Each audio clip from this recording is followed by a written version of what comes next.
Le président sénégalais Bassirou Diomaye Faye a quitté Conakry ce samedi 25 mai au terme de 2 jours de visite de travail à Conakry et d'amitié à Conakry.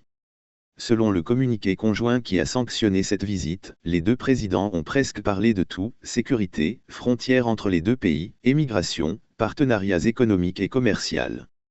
Au sujet de la gestion des frontières, les deux chefs d'État ont apprécié les avancées enregistrées dans le processus de délimitation et de démarcation de la ligne frontalière entre les deux pays, indique le communiqué. Sur la coopération économique, les deux présidents ont invité les secteurs privés de leur pays à nouer des partenariats pour contribuer à impulser une coopération fructueuse notamment dans le développement industriel. À cet effet, ils ont encouragé les commissions nationales chargées de la gestion des frontières à poursuivre le processus en vue de la matérialisation consensuelle et définitive de la frontière commune, dans l'intérêt des populations riveraines des deux pays, indique le communiqué. Sur la sous-région, les deux chefs d'État ont échangé longuement sur la situation sécuritaire et les défis actuels et ont souligné la nécessité d'une meilleure coordination face à la menace des groupes terroristes et au fléau de la circulation illicite des armes légères et de petit calibre ainsi que des trafics divers et de la criminalité transnationale organisée. Dans ce sens, ils ont décidé de mutualiser leurs efforts dans le domaine sécuritaire par le renforcement des patrouilles mixtes tout au long de leurs frontières communes, lit-on dans le communiqué.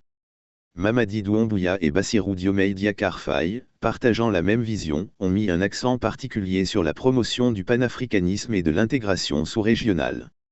Sur l'Afrique, ils ont encouragé la mise en œuvre de la vision 2050 de la Communauté économique des États indépendants de l'Afrique de l'Ouest et de l'agenda 2063 de l'Union africaine par la réalisation des projets intégrateurs et la promotion des échanges commerciaux entre les pays africains à travers la zone de libre-échange continentale africaine, ZLECAF. Sur la coopération guinéo-sénégalaise, les deux chefs d'État, après avoir déploré la non-tenue depuis 2008 de session de la Grande Commission mixte de coopération entre les deux pays, ont décidé d'organiser la 6e session à Conakry courant novembre 2024. Ainsi, ils ont instruit leur ministre chargé des Affaires étrangères et de l'intégration africaine à prendre toutes les dispositions nécessaires pour l'organisation de ladite session.